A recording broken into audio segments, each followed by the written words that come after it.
giving you the real from A to Z surrounding the Dallas Cowboys. News, updates, rumors, transactions, takes, and more. So strap up, Cowboys Nation, and start your day off with A to Z Sports. Live with Will Steele.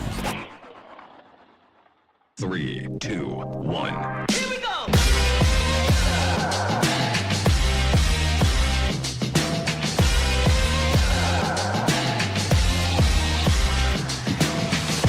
Good morning, good people. Welcome to A to Z Sports Live. We are streaming live on YouTube. This is the Skywalker Morning Show. And of course, I am your host, Will Skywalker. Still, boom! Another defeat. Not that it wasn't expected, but I don't think we expected it to end the way it did. We'll break it all down. Don't get it twisted. This thing wasn't just about one play. We're going to talk about the good, the bad, and the ugly from last night's Monday Night Football game. Cowboys dropping to 5-8 to the Cincinnati Bengals. Also, they continue to drop like flies, man. I need to stop playing around and really track this, but I've been talking to y'all for the last, 10 weeks. I feel like 10 straight weeks. It's always somebody coming out of these games that the Cowboys lose for an extended period of time. And this time, it's devastating news, right? And we'll get into that right off the bat in the roundup. But good morning, Bomb Squad. How y'all doing, man? Bomb Squad! How are y'all doing? I know old Jera was on the radio a few minutes ago, so I don't know what he said. I know he's known to say something. I got donut on me. He's known to say some crazy things. So if he says something else about this coach yet again, well, I guess we could talk about it on here. But good Lord, I do wonder if this is the nail in the coffin per se for Mike. But like I said to you guys a few weeks ago, and I'll continue to say it, I no longer think it's a crazy idea, but I still think you guys are onto something. But when you continue to lose in this type of manner, or as earlier when you're getting blown out, I just don't know what more you need to see here, man. And I get it, right? You are playing with backups, you are playing shorthanded, but you can't aid in it. And we're going to break it all down. If you want to call into the show, you can.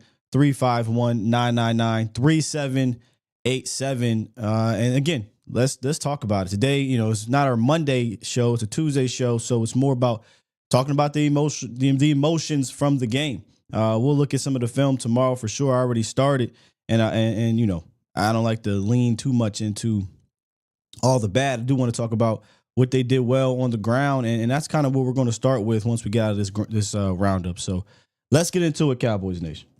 It's time! It's time! It's time!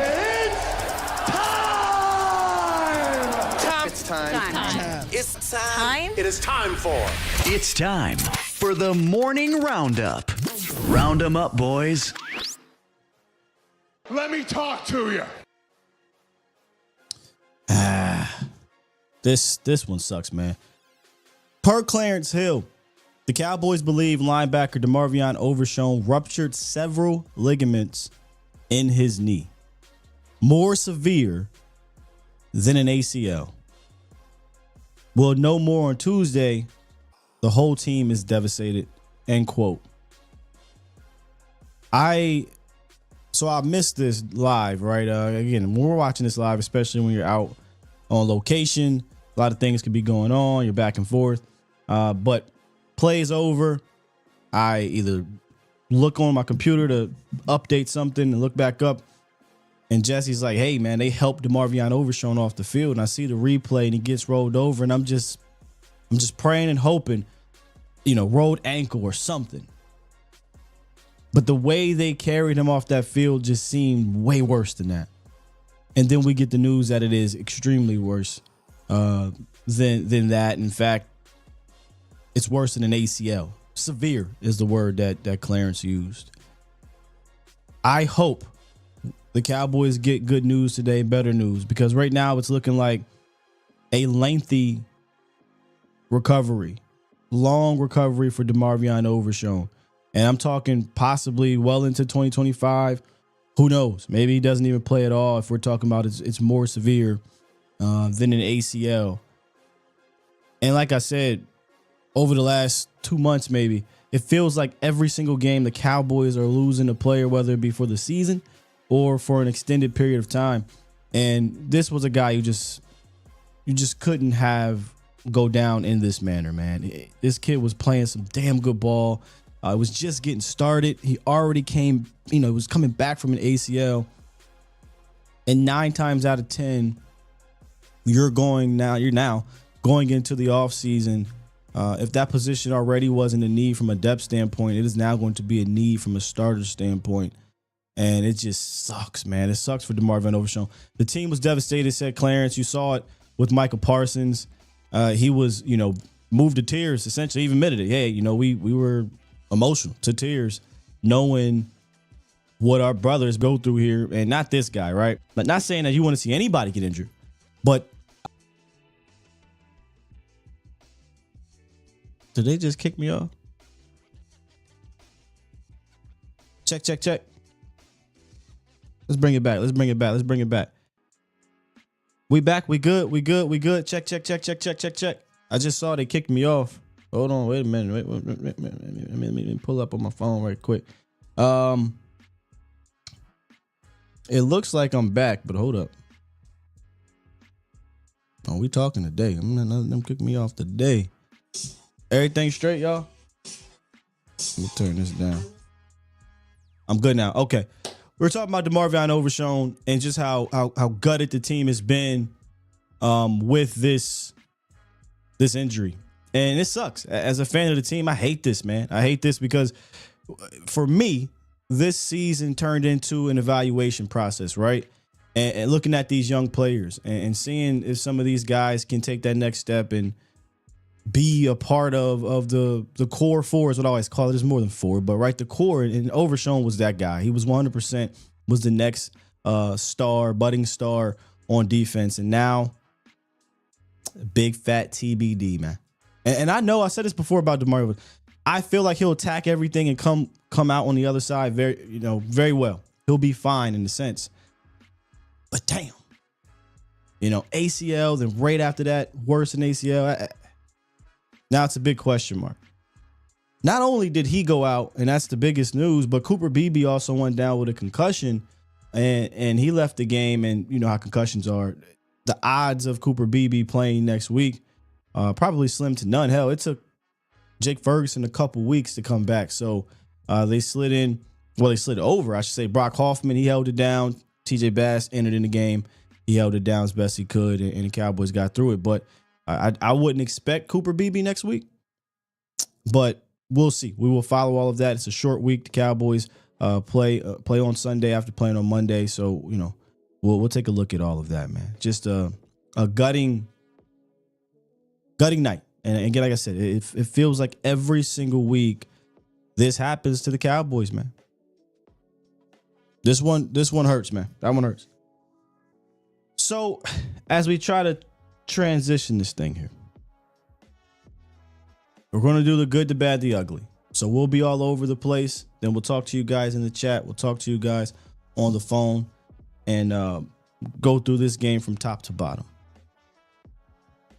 No way to transition from the ugliest of uglies to the good and make it smooth. It's impossible. But we're going to attempt to do that.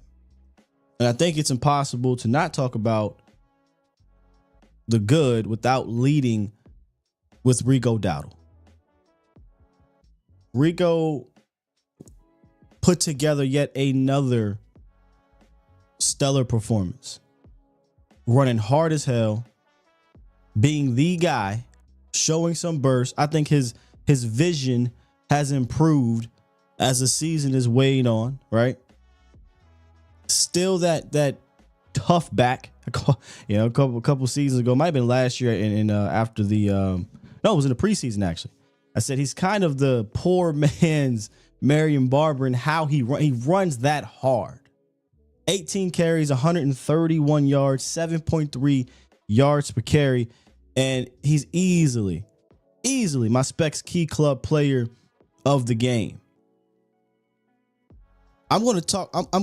This is good, but I hate that when I'm going to follow up with it's frustrating. But anyway, he's my Specs Key Club player of the game. Again, Cowboys Nation, if you are one who does go to Specs, good wine, spirits, and finer foods, why not become a part of their membership program?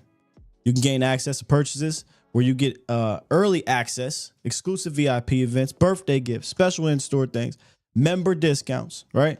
And of course, if you just are a member of Specs, or not a member, but you do frequent Specs, please download the app.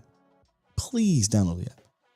Because it's your one-stop destination for unbeatable selections of beer, wine, liquor, and finer foods, and they can deliver it right to you, or you have curbside pickup. You just have to download the app and shop online. That is Specs. Cheers to you. Cheers to savings. So, Rico Dowdle, another good game, right? Didn't get in the end zone, but I don't put that on Rico. I will put that on Coach. Here's what's frustrating. Obviously, that man right there, not leaning on Rico Dowdle, which we about to get to in a second, is annoying.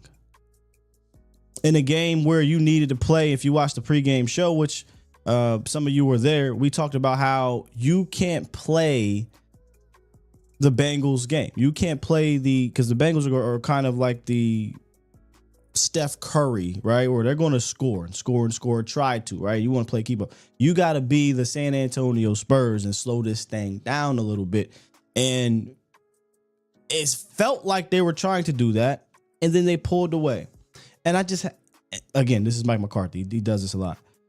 But I'm like, he didn't. But like this team under Cooper Rush did the opposite when they won on that 4-game win streak. And I'm just sitting here like, what is different? What, you were here, Coach, when you leaned on the run game under Cooper Rush. What is different? So I had to go do some investigating. It wasn't that hard to find out the difference. But the Cowboys' lack of having a complementary piece in the backfield, I think, is hurting them in that standpoint.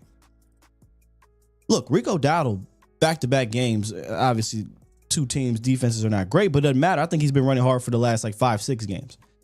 I think what is hurting, not necessarily Rico, but this iteration of the offense with Cooper Rush, is the fact that the Cowboys don't have a second back, ladies and gentlemen. Seriously.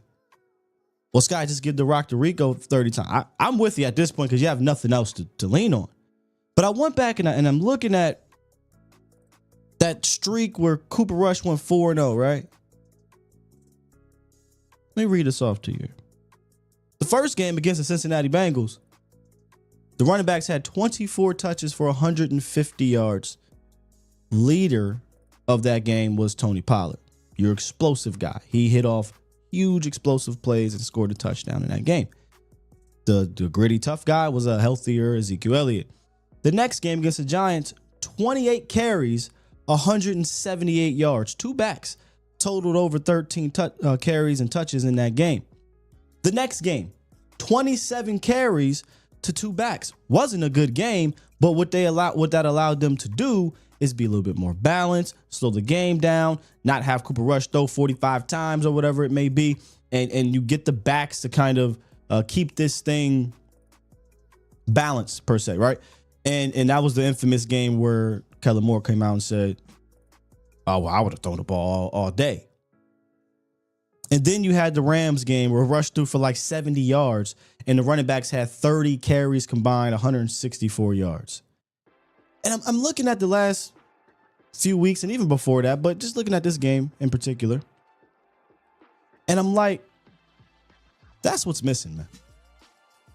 That is what's missing. When you got Rico Dowdle performing as well as he's been performing, right? Average 7.3 yards per carry. You average more yards per carry than you average throwing the ball. There's no compliment to continue the run game if he's out the ball game, or to say, hey man, Rico might need a blow here. Let's bring in the explosive guy or whomever it may be. So I think that is giving Mike McCarthy's goofy brain an out and an excuse to not lean on Rico. Because when you had a healthy Ezekiel Elliott, who may have not been the same guy, but he at least was a guy you can tote the rock to 13 times, get 50 yards. Bow, whatever. When you don't have that second guy, I wonder if they're trying to be mindful of Rico Dowdle's health. Unfortunately, you can't be. I hate to say this. I hate to say this. You can't worry about Rico Dowdle's GPS. You can't worry about, man, we got to save Rico Dowdle. You don't have a second guy, coach. You've got to lean on him, especially when you have a backup quarterback who is limited as Cooper Rush. So it was just frustrating to see Rico have a $131 where Rico could have easily had a $175.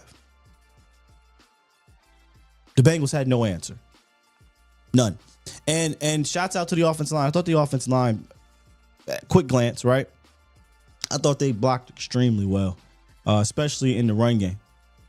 I mean, oftentimes Rico Dowdle, I wonder what his yards before contact would be in this game. It's got to be up there. It's got to be like top 5, top 3 for the Cowboys this season. And, you know, you go look. There was times he wasn't getting touched till he crossed the line of scrimmage, and usually, especially early on in the season, he and Zeke, whomever it was, were getting contacted right at the line of scrimmage or before the line of scrimmage. And then from a pass blocking standpoint, they didn't allow Hendrickson to totally wreck the game. I know he got that clutch sack in the last drive, but up until then, they only allowed 2 sacks in that game up until 35 seconds. And it wasn't from the usual suspects. Number one, Tyler Smith got beat and gave up the sack. And then the other sack, Cooper Rush just walked into that. I don't know what he was doing. He just steps up and walks into the sack where he has Jalen Tolbert cooks. I don't know who that was at the line of scrimmage, and he's open down the sideline. You just got to throw it to the pylon. That's 6. And if you didn't want that, you've got Ezekiel Elliott wide open in the flat. So I'm not even attributing one of those sacks to the offensive line. Now, one, yes, Udoka got whooped at the end. Eventually, that was going to happen. Hendrickson was shut out before that. I'm not getting mad at Chuma Udoka in this one. I mean, we'll go back and we'll watch the tape and whatever. But from first glance, you hold Hendrickson to no sacks up to 35 seconds.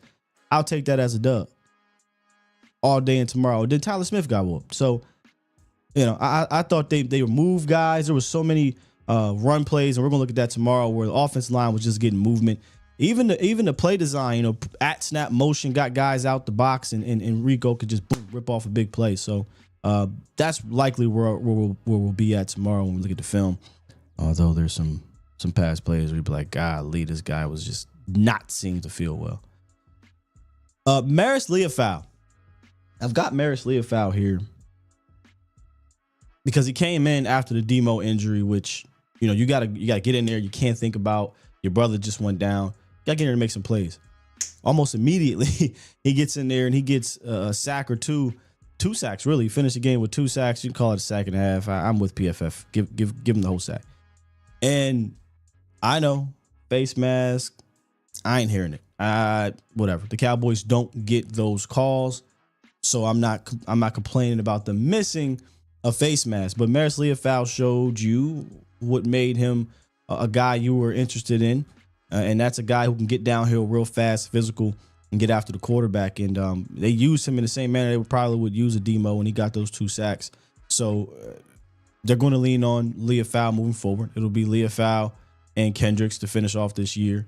And we all thought it would be Leofau and Demo next year, but it looks like that's not the case. So I got Leofau also with the gut. Thought he played some good ball. There's some other guys out there too. Osa Digizua, Chauncey Golston had some plays. The front, I thought, played admirable for the most part. I know they didn't get to Joe Burrow till the end of the game, but we talked about this, in the pregame show. It really wasn't about just getting to Joe. pressuring him because he's been fantastic avoiding pressure, stepping up and making plays. He did that throughout the game. It was about obviously sacking him, but also taking the ball away. And they only forced him to make one errant throw, and that errant throw that he made, it was an interception. But it wasn't enough. Which leads me to the bad.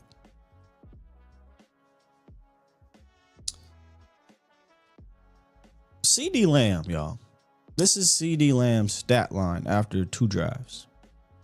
4 receptions, 71 yards.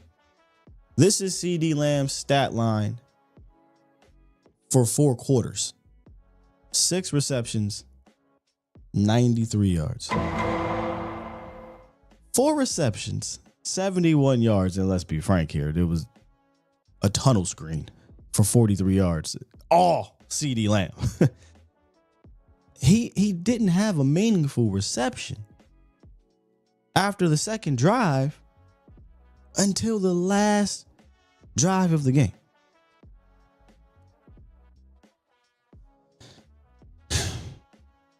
And to make matters worse, let me make sure that this is going to work for y'all. Okay, boom. To make matters worse, this is the 4th down play that ended the game, Cowboys Nation.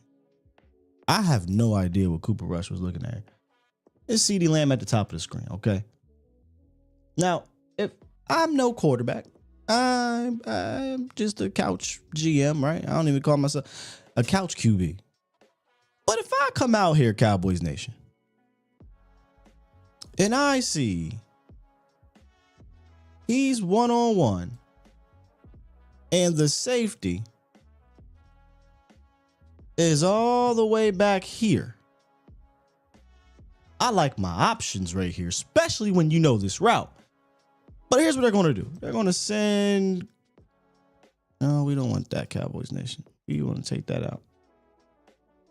They're going to send our guy... Uh-oh. And are we having trouble here again? Yep. There we go. They're going to send Cooks and Ferguson on what? Run down the field and turnaround routes. I like this combination though, right? This deep over, and then we're going to get CD Lamb underneath that. What I would have probably done differently is I probably would have sent Cooks to run off this safety. I don't mind the stick hook route here. I don't mind that at all. I still like this over. Attack this safety, push him out, because I don't give a damn what's happening over here. I got one-on-one here. I know I'm running this over. I'm just trying to get to CD Lamb for the first down. So you let the play run right off the bat, ladies and gentlemen. I mean, right off the bat, if you go look here, look a little closer. Cam Taylor-Britt is turned around. Do the hokey pokey. Turn yourself around. That's what it's all about. It's over. I don't know where else you need to look, bro. A good quarterback might look off the safety here, you know, I'm just waiting for him to finish this route. Okay, so we get back to the top of the drop. Boom, he's at the top. He moves a little bit. Pocket is beautiful. Look at his pocket. The pocket's beautiful. You can step up. You can do whatever. I know he don't look like he's struggling here, but nah, the pocket is actually fine to deliver this ball. Okay, we got Tolbert clearing this out. I would like Tolbert to attack this guy if I was telling Tolbert what to do here, because the ball's not designed to go to Tolbert here. So I would like Tolbert to just run at the safety, but it doesn't need to. It doesn't need to. Let the play run a little bit.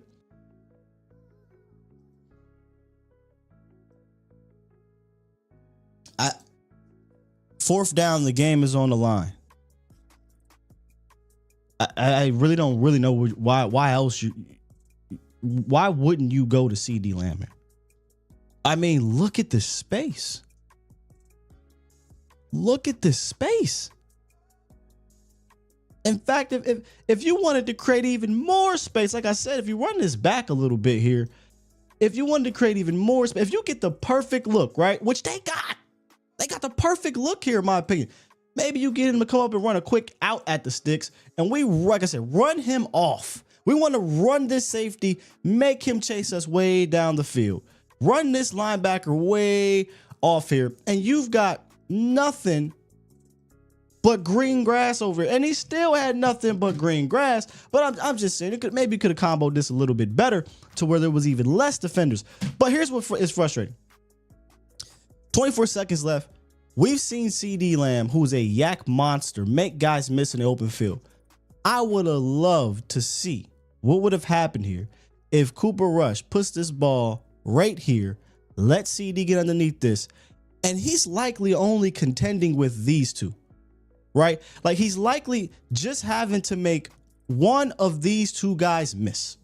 Because if you hit CD Lamb in stride, with his momentum was already bringing him down. His momentum's bringing him down. Maybe he gets in the way here. But at the very least, CD Lamb gets upfield. He might make a dude miss and he's off to the races. But at the very least, he's getting to the 30, 25-yard line. Get up, clock it. You've got about maybe 10 seconds, 8 seconds left, and you've got a legitimate shot to the end zone to win the ball game. Instead, we just sail this ball on 4th down to a Jake Ferguson who, I mean, sure, he got separation. You put this on the money. You put this on his numbers. This is a 1st down. But what made you go to a stop route to the tight end over wide receiver 1 on a move route?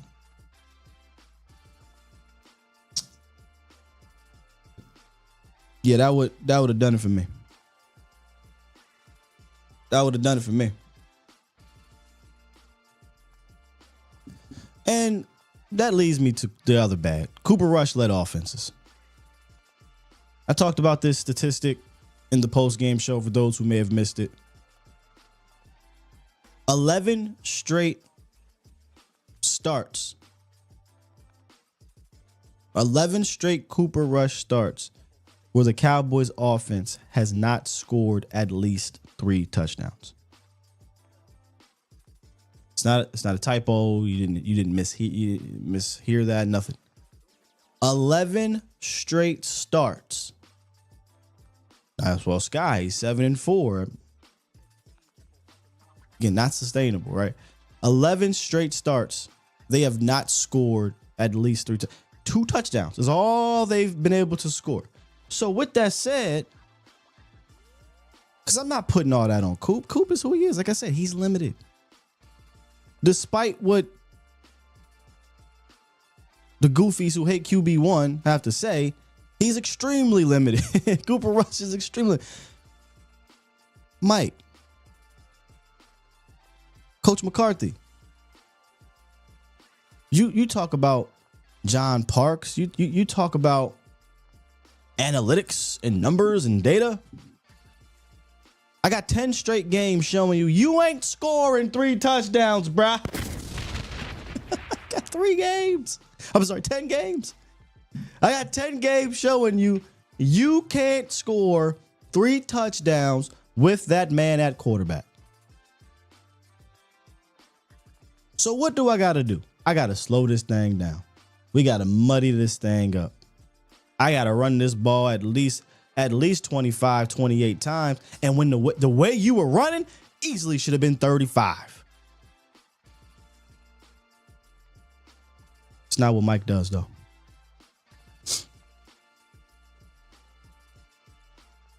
One of the most egregious parts of the game. Granted, still had a shot to win it. I haven't even talked about the special teams play because, again, that's one play, maybe the biggest play, obviously, at the end of the game.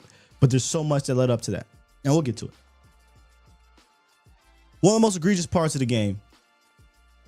Rico Dowdle rips off a 14-yard gain with a little over 6 minutes left. Clock's trickling down to under 6 minutes. You proceed to go pass, incomplete, and give the ball back to the Cincinnati Bengals. And like I said on the post-game show, somebody said, well, Scott, you don't know if Cooper Rush is changing the play. If my running back got a $131 and just ripped off 14, and you worried about the quarterback changing the play, I don't give a damn how many people in that box, by the way, because you still need to control the clock. I'm in Cooper Rush ear. You better not change that play. We're averaging almost 2 yards more running the ball than you are throwing the ball. You better not change that play. And the minute he does on the whoa. You change that play, don't do it again. Put that ball right. Because what happened a few times in this game, they came out, ripped off a run, tried to throw, incomplete. They said, we went back to the run. Now guess what? It's 2nd and 1.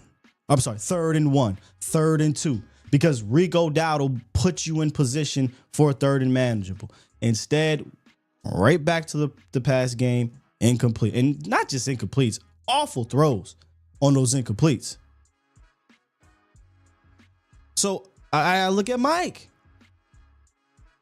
That's you, bruh. This is a backup quarterback. Now, I know he did some clever things. I thought there was a lot of creativity in this game. But why is it when 1 + 1 = 2, Mike makes it equal 3? Hey, man, Rico Dowdle's killing him. We get to the red zone. What do? We throw the ball again. And Cooper Rush gets an interception. I know he had a wide open CD Lamb at like the 21-yard. I know Brandon Cook scored. But it's at the end of the day, it's Cooper Rush. Let's stop it here. This isn't Drew Brees down there in the red zone.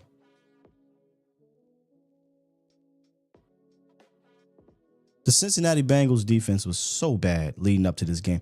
They've allowed an average of 35 points per game. 35 points per game the last 5 games. You're the first opponent that they've held under 20 or less points since week 7.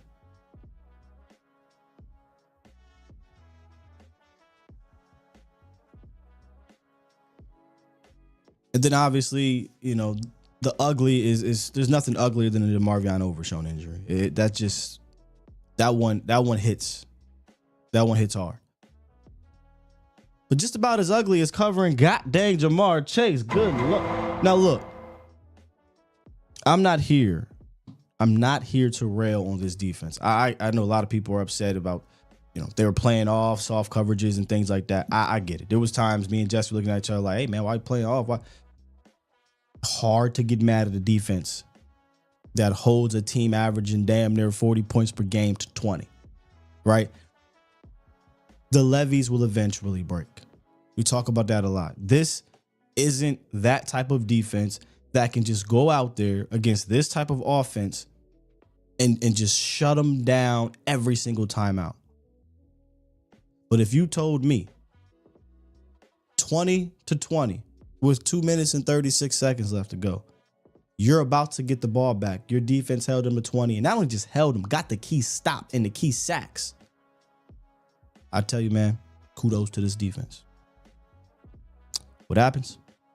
They get the block, and Amani Oruwariye, AO is what they call him. He's jamming this guy out of bounds, doesn't see the block, but he turns around and sees the ball in the air, right? It takes a big bounce. I think it takes a huge bounce where the ball was still in the air. And instead of just getting away from the ball, tries to be a hero, tries to scoop it. I have no idea why. Drops it. The Bengals recover. 3 plays later, Jamar Chase. Eventually, it was going to happen, right? Jamar Chase was going to take one to the crib if you gave them opportunity after opportunity after opportunity.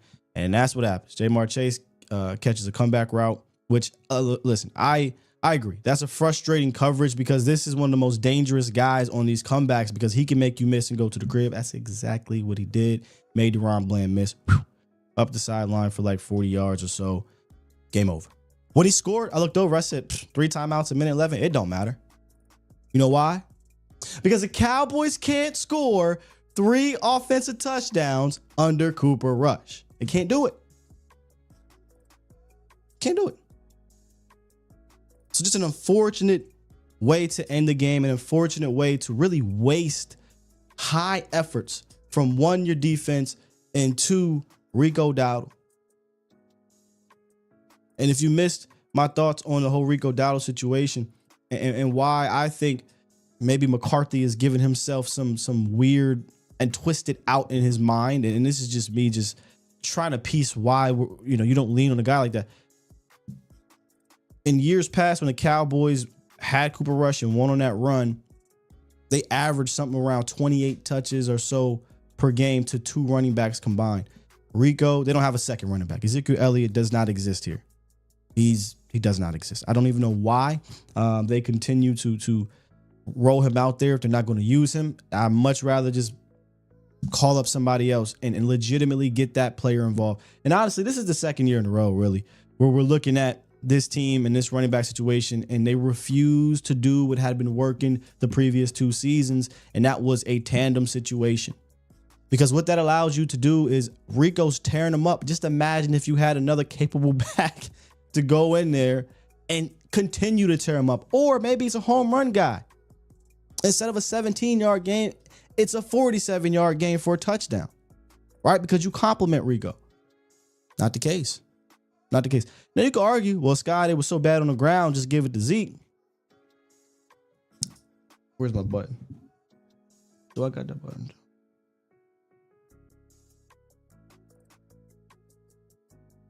I don't think I got the button. I'll say this. I'm gonna be nice. No. No. You would have been better off, in my opinion, putting Kevontae Turpin back there and trying to do something on the ground. But that's what I mean, though. Where's that compliment to a Rico? That compliment to the Tony Pollard. You could argue Rico was there, but they weren't using it. So that was kind of my talk on the Rico Dowdle running back situation. When he's eating like that and you don't lean on him, I need to know why.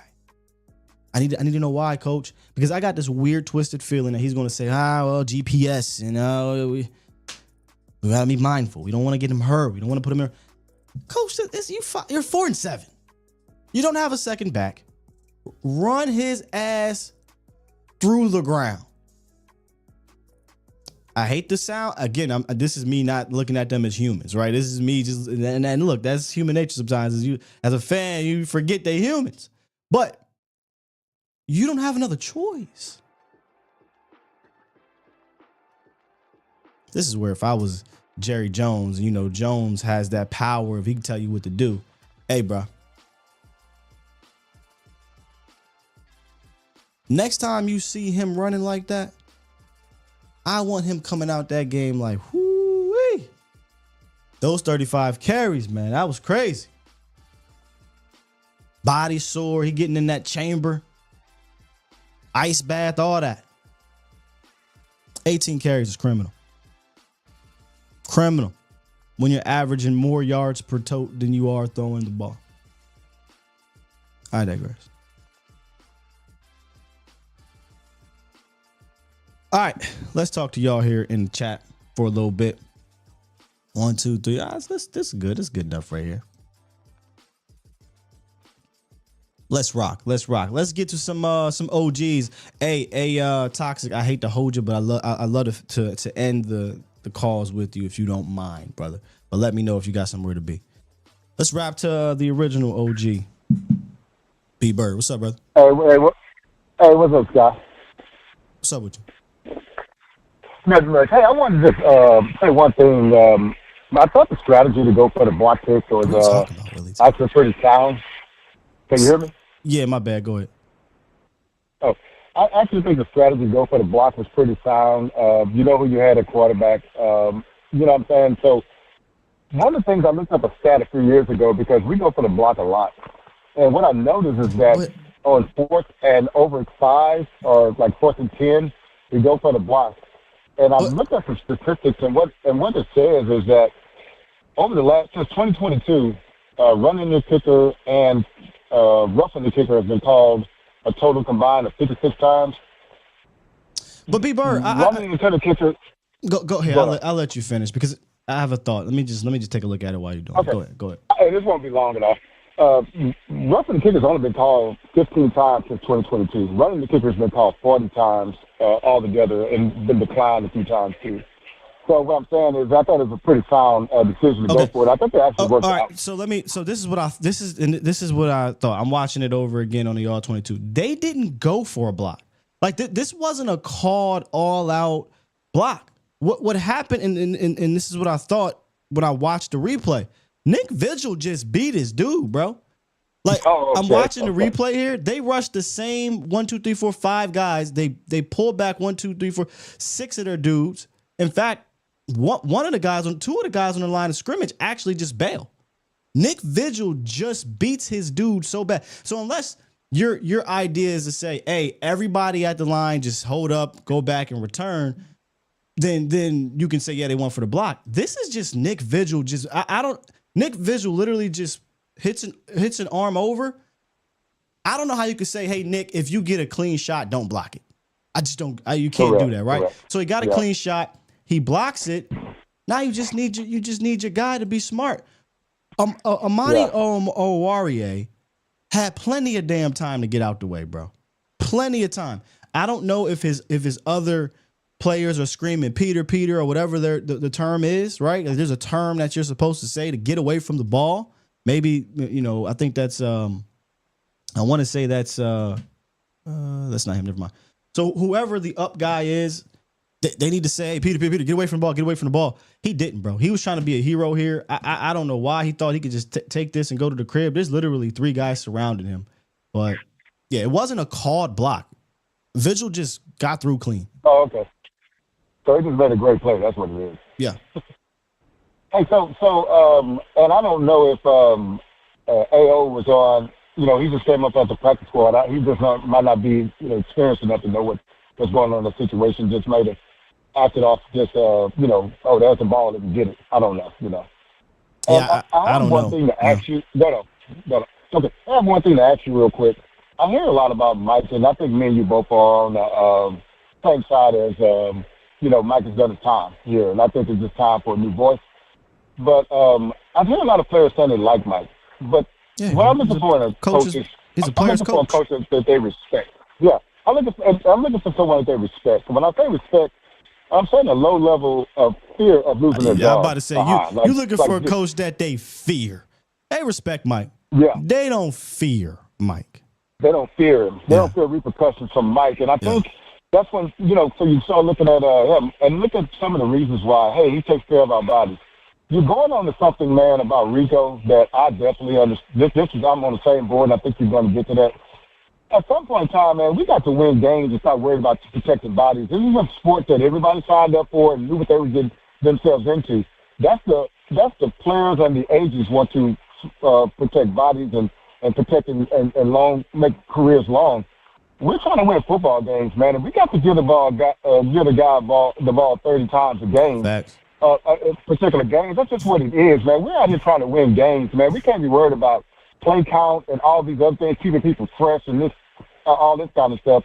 That's not football, man. This is a violent sport, and it's just what it is. And we need a coach in there that not only the players can say how much they like him, we need somebody that they fear and fear being benched behind, man. And that'll be it for me, man. I see you touching on that subject, and I think you feel kind of the same way at some point in time. We got to start winning games, man. And that'll be it for me, brother. I appreciate you. Thank you, B-Bird. Good call.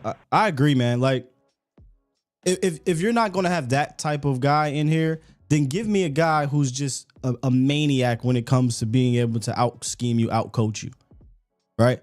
Like, the odds of the Cowboys actually getting that type in the sense of the coach you fear, the coach who forces himself to have more power than the guy above him, right? Because you know how I feel. Be mad at me. If you hire a coach, I want the coach. Oh yeah, Jerry, yeah, sure. And he gets here and he's like, man, I ain't doing that. Not happening. But I know that's easier said than done.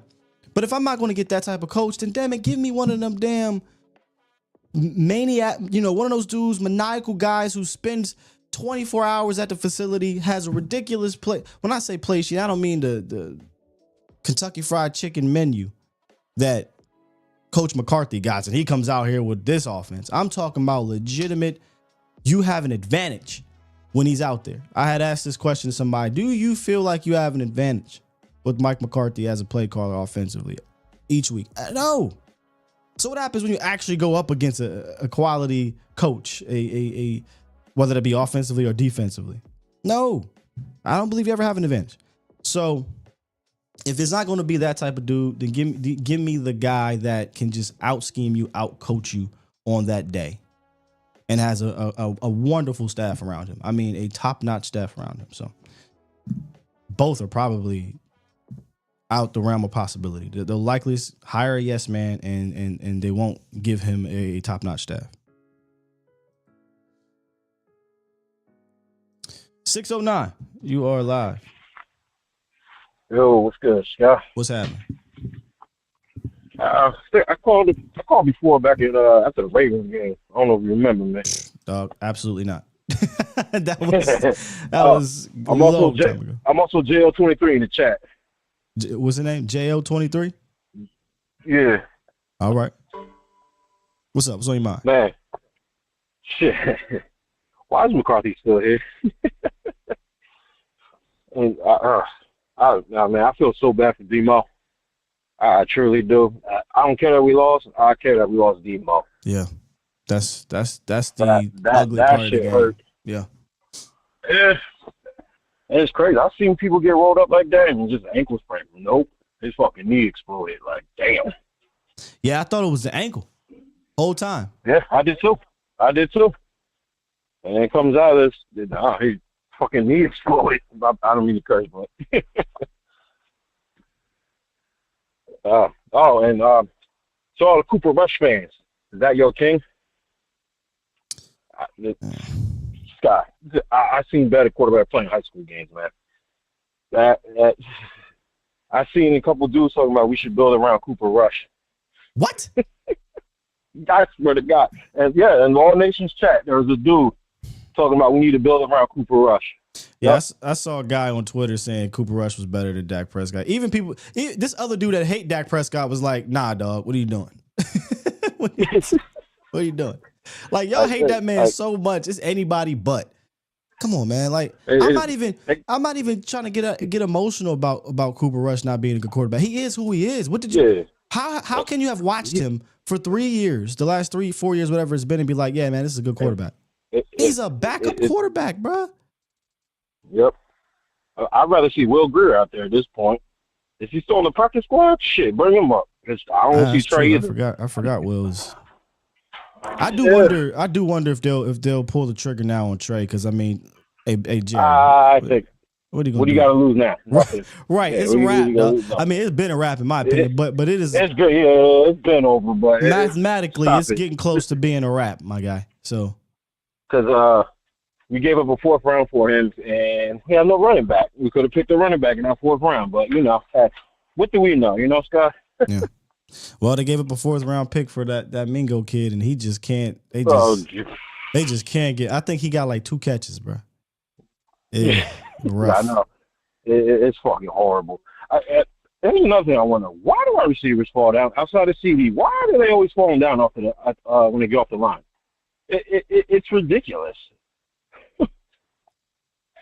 Jalen's either falling over, Flournoy's falling over. What's the other guy's name? The other Jalen. Brooks is falling over, getting off the line. It's like, no wonder why y'all went where y'all went in the draft. Cause y'all, I'm sorry, they're ass. They're all ass. You only have CD, and they're not using Ferg right. And because, say it with me, Scott, they run up the field and turn around. on the game deciding play, Brandon Cooks and Jake Ferguson on the same side ran up the field and turned around at the sticks. Meanwhile, you could have had Jalen hit a fucking with no timeouts. Jalen could have hit a corner. You had CD coming around down the. Oh my God! Wide open with no timeouts. Cooper Rush said, "Yeah, I'm gonna throw it to the stick route. I'm gonna throw it to the comeback hook stick, whatever. I'm gonna throw it to the comeback route at the sticks with no timeouts instead of CD Lamb streaming across the field, wide ass open, butt naked ass open, bro." It's ridiculous. I call better plays on Madden than this fool, and he gets paid millions. Yeah. I still believe he won't be back here. It's just that my confidence in that has waned over the last month of the season because of what Jerry was saying. But I still believe he won't be back. Sky. I know. I I'm wanna say nervous. that. I'm nervous. We're talking about Jerry Jones, who kept Jason Garrett for 10 years. Yeah. And yesterday he said something that made me even more nervous when he was like, just be sure when you go looking for another coach that he's da da da da da da da da. And because Mike McCarthy is an outstanding coach, he's an amazing coach. I'm just like, good Lord, bro. I have a feeling he's gonna bring him back and use the injuries as an excuse to bring him back. Your coaches just botched this game for the most part. And, and you coming out talking like that, man. Shut up. Like he had more smoke for Bones. Jerry Jones had more smoke for Bones. Bones ain't tell Monty or Warrior to pick that ball up. Nope. Bones didn't call a block. He had 8 of the 11 people on the punt team fall back to block, bro. Vigil just got in there, and you got Jerry Jones out there talking about, basically, he said Bones shouldn't have did X, Y, Z. But you want to big up Mike McCarthy, who don't know how to stick to what's working. Running game. Give me a break. Rico could have easily had over 200 yards if he stuck with him, honestly. I don't get it. I just don't get it. Even if we had dual running backs, they wouldn't use them, Scott. He would not use them. You're right. He might not. But what's frustrating is you did. For 2 seasons, you did. Right? Yeah. Like all offseason, I'm not sure how long you've been here, but all offseason, I talked about how since 2020, brother. My guy, appreciate you. I talked about how, hey, Mike, learn from your mistake from 2023. You refused to use a tandem backfield with a running back coming off of a leg injury who, obviously needed some time to get back right. Once he got back right, you still didn't lean into the 2 guys. Don't do that this year. What does Mike do? The same, but worse, because the backfield is worse and you don't have a second guy. But why not stand on the table to get one? Why not? If it ain't Zeke, then let's try Cook. All right, bet it ain't Cook. Let's try Deuce. All right, bet it ain't Deuce. Let's try Malik. If it ain't Malik, go get Royce. If it, I'm exhausting all my resources to make this thing work. Yeah, I forgot we had Dalvin Cook. Because bro, he ain't been good. Cook. Yeah, I know. Cook, he ain't been good, bro. Him and Zeke I don't know why they on this team anymore. Wow. Yeah. When I see Zeke coming, when Rico had got us down to that into the red zone, I saw Zeke coming like, yep, we're not scoring. That thing we did with Cooks got open, but I just don't. Zeke needs to go. Love him. Toxic Tom is hilarious. Hey, bro, appreciate the call, my guy. Let me get to some more, man. Yeah, I got you. Have a good one. Salute, you too. I said, I don't know why Mike McCarthy ain't standing on the table to go get more of this and that. This guy, Toxic Tom, said, because that table ain't strong enough. Going to hell. Hey, I don't think there is a Cowboy fan around that despises Mike McCarthy more than Toxic Tom, man. And the table strong. Like, I got more smoke for obviously the Joneses. But what pisses me off about Mike is like, if Jerry and them boys are telling you what to do, go pair, man. I don't know if it was in a chat or if it was something I was listening to, whatever. Somebody had posed a question. Is it Jerry Jones telling Mike to throw the ball X, Y, Z or whatever? Because they paid Dak and stuff like that. I don't think that's the case. Forever, Dallas has tried to mirror their success in the 90s. Forever, for a very long time. All the way up to the point of being stubborn. In 2022, I think it was, Jerry said the infamous words, Ezekiel Elliott is a straw that stirs the drink. Jerry, we got eyes. We knew he was no longer the straw that stirred the drink. Could he be a part of the drink? Sure. As long as Tony Pollard is there with him. right? Or someone, sure, whatever. So I don't know if that's the case. And Dak was already among the highest paid quarterbacks in the league. So I don't know if he's in there telling them just to throw the ball all over the field. You have to go look at the history of Mike McCarthy. He's never been a guy that wants to run the ball that much. And now that he is totally taken over, he's the one calling the plays. Well, he's going to do what he's most comfortable with doing. Easy for Mike to say, hey, Kellen, we need to get the ball to Zeke and Tony Pollard a little bit more. Hey, we got Cooper Rush in there, Kellen. Let's balance this thing out. In the heat of the battle, Mike can say that, or game plan, Mike can say that. But in the heat of the battle, Kellen, he glitched too. But the problem with Mike, in my opinion, it ain't that he just glitches, because he glitches in the red zone. He just literally stops. He will not. I read them off to you. Let me go find the numbers again. Make sure I'm not wrong here. 2022, when Cooper Rush went on that 4-game win streak, 28 carries, 27 carries, 30 carries. This is between two running backs, not Dak running or Cooper running, because Dak wasn't. Coop running, not CeeDee Lamb reverse, not Turpin. This is Tony Pollard, Ezekiel Elliott.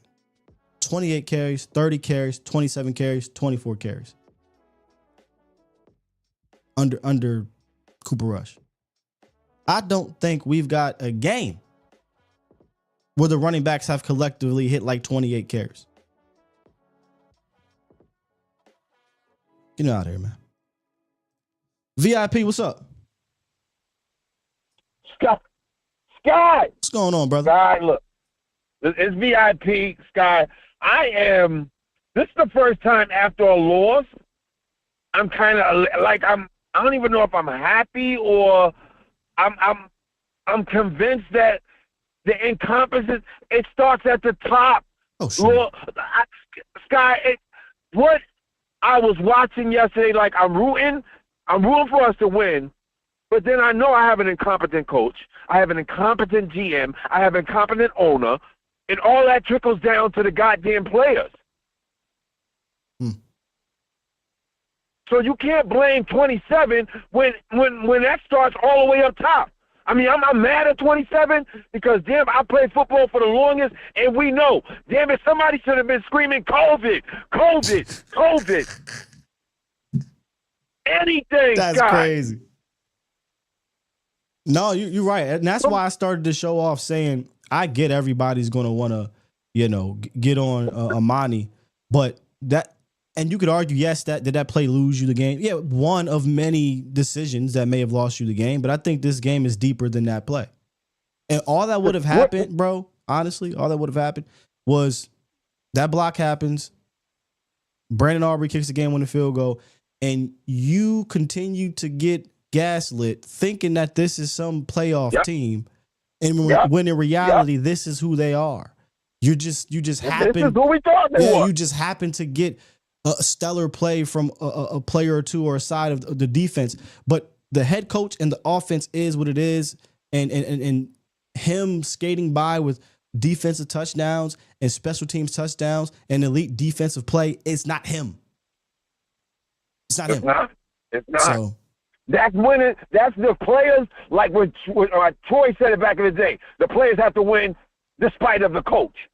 And that's basically what's been going on, is just the talent winning. And now this MF, I don't even want to swear because he done wasted one of my favorite players' career. I hope Uwap, and you know I call him Uwap, Overshaw. I hope Uwap can come back from this because it brought me to tears. It wasn't even about the game. It was the fact that we lost him that I was more hurt. Yeah. Michael was crying over it. Yeah. The Clarence Hill said the locker room was devastated, gutted, and I'd imagine there's a couple players in there probably like that. I mean, the dude has an aura about him, man. That you want to play with and for that kid. Seriously. Yes. And that's contagious. Yep. That's contagious. I watch Micah, like, just watch him from the side, like on his big brother shit. Just watch it home like, yo, that's my little bro, man. Just when he make a play, I just see Micah behind him, like, yeah, that's little bro. Yep. So it hurts, and what hurts is because I know, like, I'm thinking about next year. That's what my mindset was like, damn, if we get him in a nice off season, let him and Micah work together, now he's going to be in rehab again. And, you know, it's so far in the year that it's going to almost a 2-year recovery. Oh, man. Yeah, I mean, look, I'm not trying to act like I'm a doctor here, but I'd imagine you probably won't see Demo next year, if not till well into the season. If it's severe nerve damage, he probably going to sit out next year, man. Yeah, because that's what like you said, I'm hoping that the swelling, because, you know, really, because I have my knee reconstructed, so I know they can't really do anything until the swelling go down, right? And they can really, the next day. So I'm praying on it, but the way I heard that they called for the car, he was like, nah, B, y'all not carting me off this field. I'm walking off on my team, and yo, this dude is the ultimate team player. And I was banging on my chest before. I know we have to get Bill Belichick or Mike Tomlin. Those are the only two people that I know that can change this atmosphere. They the only person. Bill ain't gonna bow down to Jerry. Nah. Mike Tomlin ain't gonna bow down to Jerry. Anybody else you get in here, the Bens of the world, you can go get whatever Ben you want. This is his first time as a head coach, so he really can't throw his weight around. But he can steam up something, but those dudes ain't coming here, man. They're just like, that's why they wouldn't come here. You know? Well, at least that's my belief. Tomlin obviously not coming. Bill would have to do what I said, right? Tell Jerry, oh yeah, sure. I'll do whatever you say, and then when he gets here, he does his own thing. Because if they get into that meeting room and Jerry says, well, this is what's happening, this is who's staying, and Bill is not budging, I can't see it working out. It's just sad. So we are prisoners of the owner until he passed away. I mean, I'm not even sorry to say that. I was sorry before. That's what we are right now, though. But again, it doesn't end there, and I'm not going to be that morbid, but it doesn't end there because a lot of this is also Stephen Jones. So yeah, you're right. My hope is that, I said this before, whenever it is time for Stephen Jones to take over everything, I hope he goes to the business side of ownership and let the daughter and minds his business when it comes to the football stuff. I hope and pray that Stephen Jones is only doing this de facto general manager thing because Jerry wants him to, and then when his time is done, he says, I'm just going to do the easy peasy business stuff, and I'm going to let McClay be the real general manager, and then if that don't work out, go through a cycle of hiring general managers. That's my shot in the dark hope, man, is that he says, I don't want to deal with this, and Charlotte and him get together and they hire GMs or something, but that's probably far-fetched. Right. Because they gaslight Jerry. Why are people lining up to get autographs from this clown? Like, stop gaslighting this dude. Yo, it bothers me. And now we got Mike McCarthy. He's calling him a great coach. Mike McCarthy gets in the red zone after Rico's averaging 6.7 yards. He's lining up a spread offense at the 10-yard line. Yo, this dude, man, I'm so aggravated, but I'm like elated and aggravated because I know, like, I want a good draft pick. I'm in tank mode. Yeah, I said organically this thing would play out the way it needs to play out, and it took a little bit of a crazy way to end that game to lose it, but I didn't think they would beat the Bengals. Panthers up next. Now, the Panthers should have beat Philly. God dang, Xavier Legette. Yeah, I'm saying I don't know the ball at the ground, David. Yeah. Xavier Legette should have caught that rock in the game. They probably beat Philly. So the Panthers are going to be a feisty bunch. But I just don't look. Joe Burrow is an animal. Okay, Joe Burrow was so damn good in that game. I just don't know that Bryce Young. Like, I know he's playing better, but I don't think Bryce is going to be able to, now Demo being out sucks, is going to be able to sift through Mike Zimmer defense. So I do think they'll beat the Panthers, but hey, the Panthers. Hold on, don't be too confident. Do I sound confident? Do I sound confident? You just sat there and heard me say the Panthers is playing better. They should have beat the Eagles. I think this is gonna be a tough one. They feisty, but at the end of the day, I don't think that offense and that quarterback, that young quarterback, is gonna be able to get through a Mike Zimmer. I don't. I do think the Cowboys win that game. And the Panthers are bad too, bro. They're a real bad team. No, I agree. But we have a bad coach. We have a bad coach with a bad ideology. It's two bad teams going against each other, and somebody going to win. I just think the Cowboys have more dudes. Is all. But we got who's the Panthers and what? They losing the rest of them. They 100% losing the rest of those games, in my opinion. Philly, Tampa, Washington, who all three of those teams are going to be playing for something. Right now, the Panthers are playing for pride. We maybe got one dub left then, basically. What? Maybe, right? We just talked about. I ain't confident in it. We might got one. We might got a possible, bro. we got three of the possible right there. Three of the. How many losses you got? We got three of the possible, man. We got three of the possible. Yo, I ain't saying a damn thing with my chest with this Panthers game. I just think if you ask me, hey Sky, who won in the game? I think the Cowboys probably gonna win because they defense. But brother, that ain't even a. I'm not saying that with my chest, man.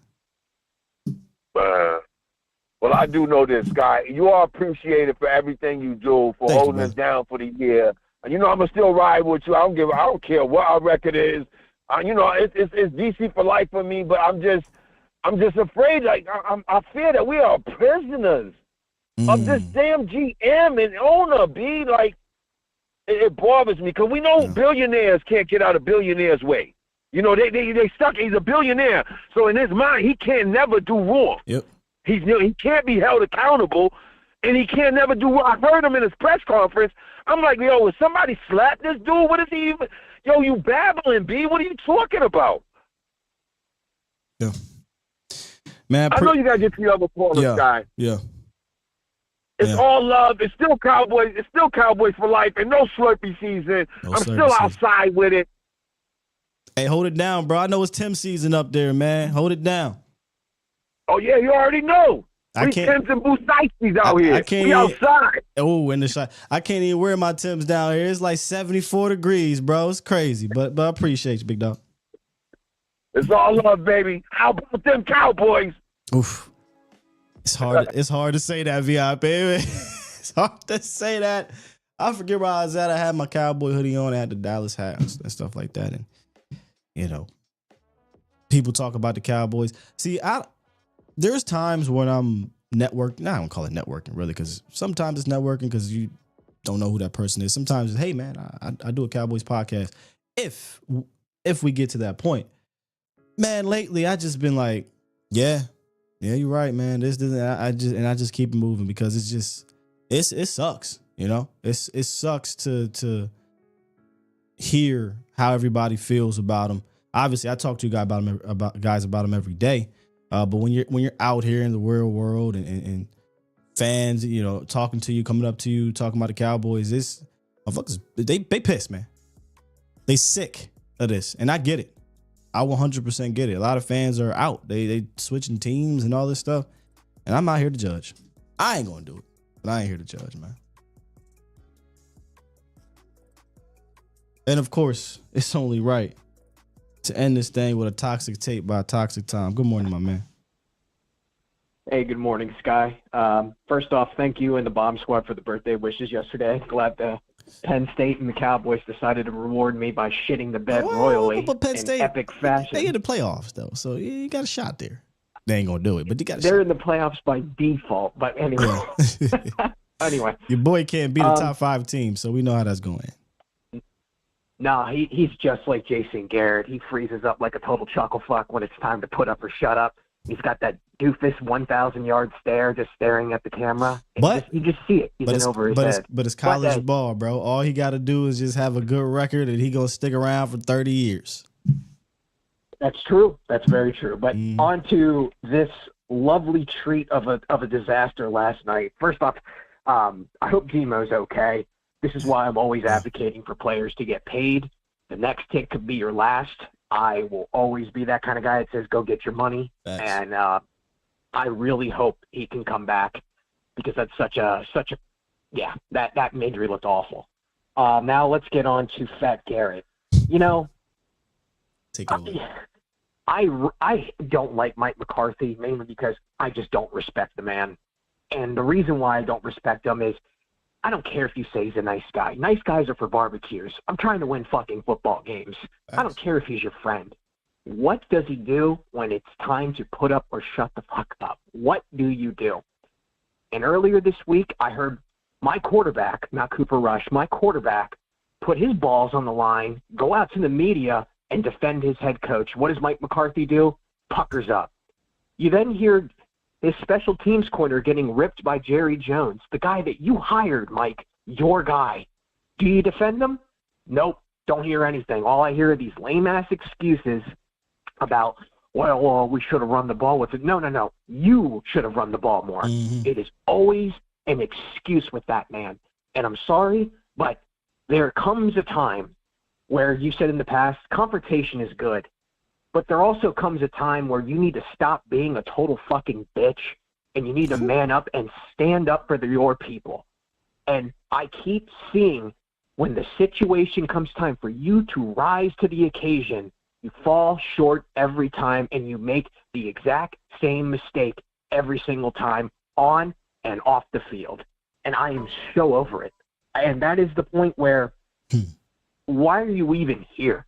Like if I'm a player right now, I've been like Micah Parsons where I am so frustrated with this team. I don't blame him. He wants to win. And I look at my head coach. Dude, I've seen more creativity in porn. What the fuck? You keep making the same mistakes over and over and again, and it just makes me really come to the generalization that I don't think he has a feel for the game whatsoever. I don't think he has the idea of the game that is moving so much quicker than when he came into this situation. The game is so much different.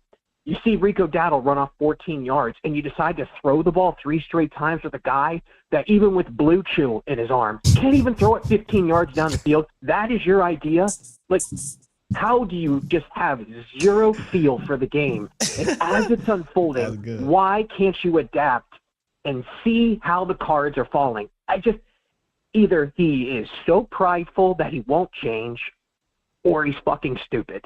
It's one or the other. And I would love to know what you think of it, because I don't know what to say anymore other than, do you have a mental disability? Were you born under active power lines? What's wrong? Why do you keep making these same mistakes over and over again? Sorry for the rant. I'll let you speak. No, stay here with me. Aaron Rodgers once said these infamous words. Mike McCarthy has a low football IQ. And that used to always bother me. For a while I was like, is he exaggerating? But then, like you just said, is he stupid? I don't think he's stupid, right? You've been around the game this long, you know something about the game.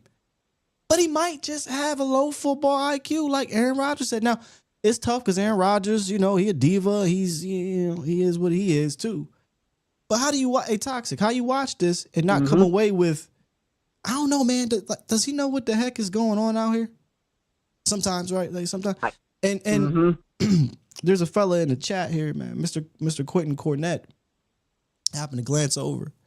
Welcome, sir. I take it you are extremely new here. We would like to welcome you to the Bomb Squad and to the A to Z Morning Show, the Skywalker Morning Show.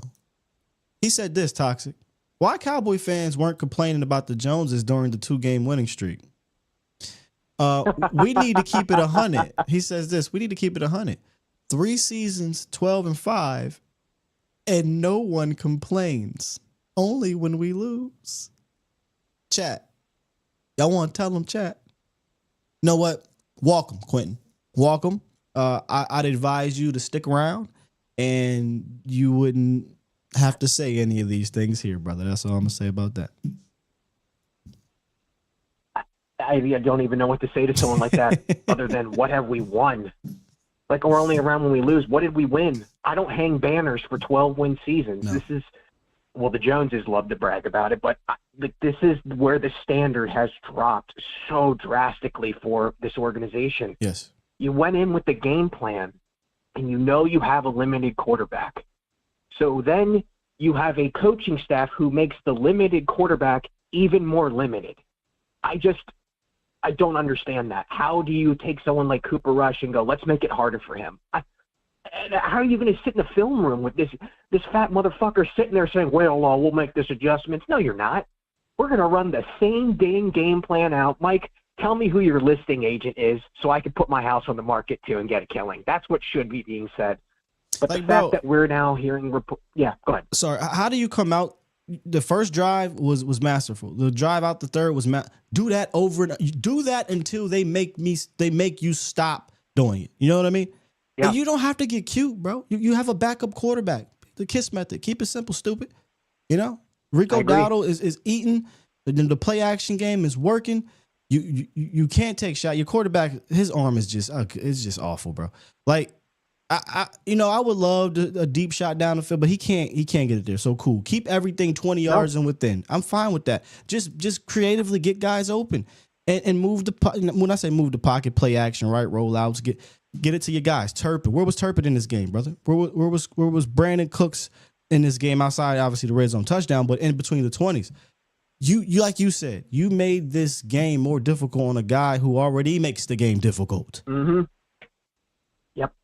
Are you a shit filter or are you a shit funnel? And I look at Mike McCarthy. That's how I always gauge leaders in my line of work, when I was in the military, anywhere around. How do you make the people that you are in charge of, how do you put them in the best position to succeed, and how do you shield them from the bullshit that's coming down? Because shit always rolls downhill. And all I see is Mike McCarthy. He's a fat cheerleader. And I don't know, he must give the best mouth hugs in the world to the Jones, because I don't know why he's still here. And even the idea of them glazing that he might come back, dude, stop gaslighting this fan base that's on the brink of damn near storming the Star. So tired of it. And I'm so tired of being held hostage by an incompetent, inbred moron that Quentin, I have hated almost my entire life. If I'm not going to say that. I don't want to get you canceled. All I will say is that the Jones ruined the Simpsons. They ruined the Cowboys. Everything that family touches, it ruins. He put more money into getting Calipari into Arkansas. He put more money into Jake Paul versus Mike Tyson than actually helping his football team. But he'll stand up there with that dumbass grin on his face and talk about all the great that he's done. Come on. Fuck that family. To the bomb squad, hang in there. I know it seems bleak, but he ain't going to live forever. And let's hope to God, Sky, that when it happens, that Stephen Jones has a moment of clarity and goes, man, this hasn't been going well for so long. Maybe I should try to actually win some more. Other than that, I hope we finish out the season and no one else gets hurt. Y'all have a lovely day. My guy, man. Toxic Tom with another fantastic toxic take. Yeah, Quentin, I saw again. You said nobody answered your question. Quentin, it's almost impossible to answer your question because your question has been answered for 3 to 4 years on this channel. I mean, I've seen it on many other channels. I've seen it on Twitter. I've seen it on social media too. Fans have been holding this team accountable even through wins. Fans and myself have been dropping the red flags and the warnings even through winning streaks and wins, because we knew that, hey, is this sustainable when you get to XYZ, right? So, Quentin, I can't give you 4 years of research and shows. All I can tell you is to go back, brother. Go back and watch after some of these games. We do a show here every Tuesday, if it's not a Monday night game, called Tape Tuesday. You know, there's extensive research going into even when they were 12-5 that, hey, good win here, but they got to do boom, boom, boom, boom, boom. Hey, let's talk about what went right, and this is what needs to get fixed. Like, that's what we do here on this channel. Quentin, is there some that are just miserable in general? Yeah, sure. That it doesn't matter if you win. I get it. But all I can say, like I said, brother, is welcome. Stick around. This isn't, you happen to come to this channel when the team is terrible, brother. So all we're going to talk about for the most part is the things that are not going well. You brought up the draft.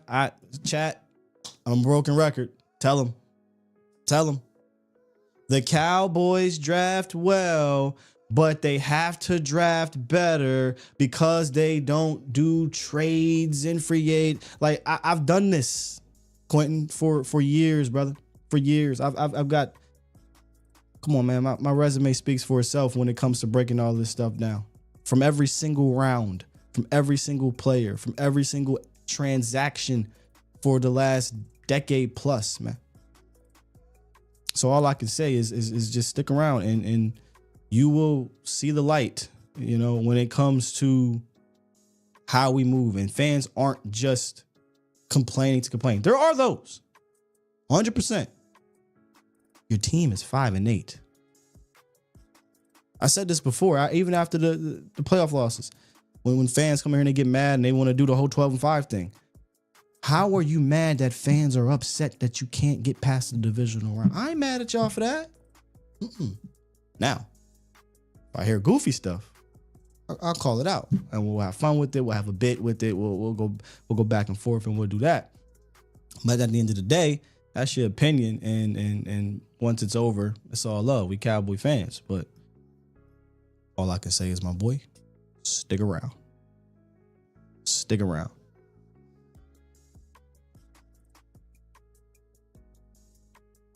Oh, so y'all must be damn Q. This might not be your show, brother. I don't know what they saying about you, big dog, but y'all coming for Q's head. I probably should have added this. Don't take yourself too seriously here, bro. Hey, the Bomb Squad. Hey, Q, they getting on me. I'm the damn host. They roast me. Don't take them too. Don't take yourself too seriously. Don't take them too seriously. Now let's keep it fun. Let's keep it light. Let's not get too disrespectful. Let's not get disrespectful at all. I don't know what y'all saying to my man, but let's not get disrespectful. But Q, if you can't take a joke, this might not be the one, bruh. This might not be the one. I don't know what else to tell you. This might not be the one. Okay, bet. He said they don't bother me. Bet. I'm glad they don't bother you, big dog. I'm glad because they gonna come for you. They come for me. So they gonna come for you. Just know. Let me get to some supers here. I think we just got Chris. We don't wipe them 304s. Yep. Chris dropped 2 in the chat and said, only one man can save us. And his name is John. John Cena? John who? What a cryptic tweet, man. Or super chat.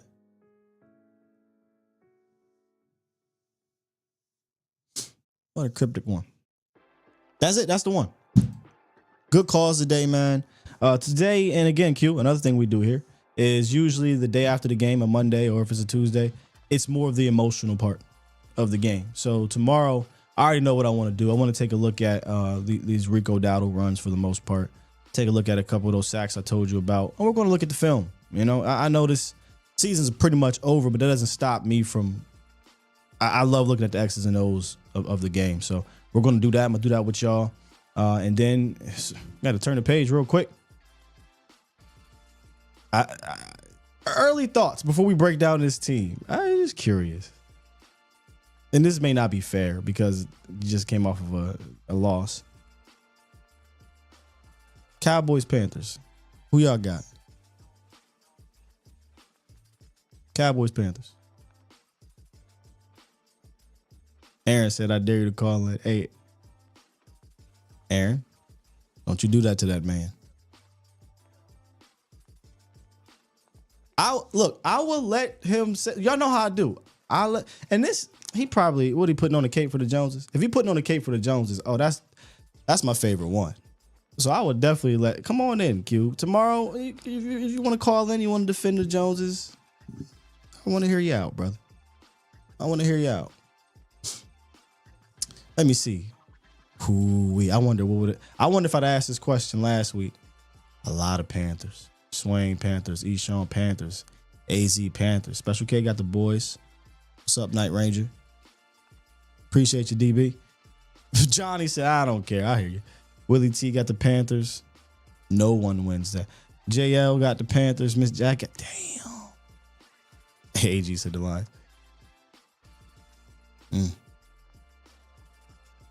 Roshan got the Panthers. Everybody got the Panthers, for real.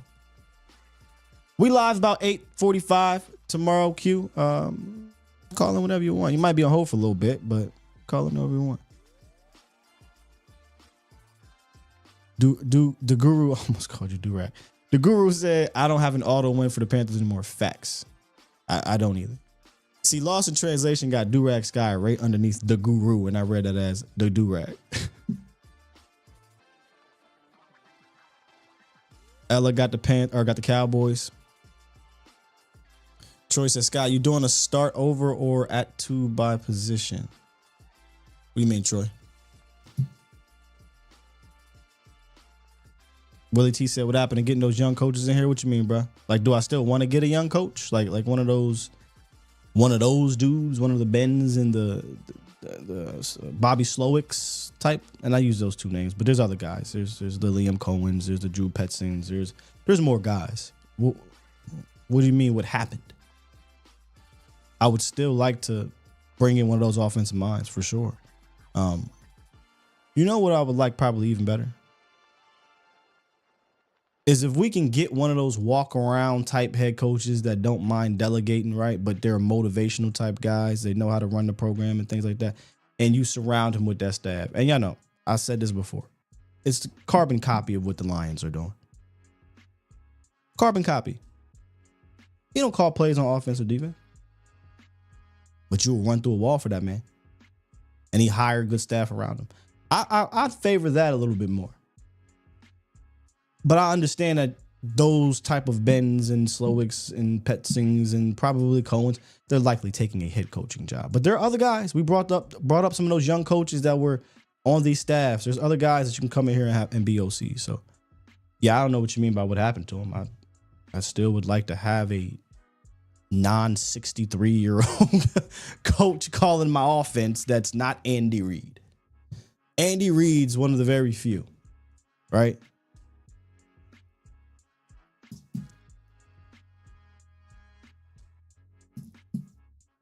T-Dub said, is Brock the center for next year? I said this before. If they don't go out to look for an upgrade at guard, because I think they're likely going to use Cooper Beebe at center still, then you got to break the pool stick, throw it in the room and say, Brock Hoffman, TJ Bass, Nate Thomas, and if they draft a guy late, whatever, y'all compete for this. Brock, though, has the lead like he did at center. So, I'm all about trying to get a better guy though. Like if we're looking to move Cooper to center, to guard, go get me a center, a real center, a guy who has a little bit more anchor too. Like Hoffman is a dog. Don't get me wrong. We'd love to have him in the room. He on the lighter side though, and we've seen what happens when you have those light guys up there. So it's not going to happen. Young coaches not going to be a puppet. I mean, I didn't say it's going to happen. You asked me what happened to him. And I'm like, what do you mean what happened? So, yeah, I don't think they're hiring Ben Johnson or Bobby Slowick or any of those guys at all to be head coach at all, which is why now I'm advocating for if they hire a walk around guy, they're able to snag one of those assistants and let them run their offense. Yeah, I don't think they're hiring Ben Johnson out like that. You're a strange character, bro. All right. That'll do it for today, man. Make sure y'all hit the like button on the way out if you enjoyed the show. We'll be back tomorrow, like I said, watching the film. And share this thing. That's the most important thing, is share it. But I will be dropping a little bit of news probably in the coming weeks. So you guys keep your ears and eyes open for that as well. Shouts out to Anthony Gollop. He dropped 2 and says, stick to yourself, Jerry the Mac. Appreciate you, AG, dropping the 2. What'd that say? Y'all know how we do, man. I hit this button. Push the goddamn button. Push the goddamn button.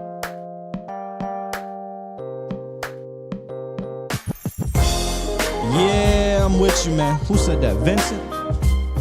Yeah, man. I think it's... What do you got to lose? Just throw Trey in there, Will Grill in there, and you're probably going to lose anyway. You're probably going to lose anyway. I got a feeling they're not going to do it until they're mathematically out the last 2 games of the season. Watch. Be out of here later. Peace. Push the goddamn button. I'm going to push the button. I already pushed the button. Yelling at me?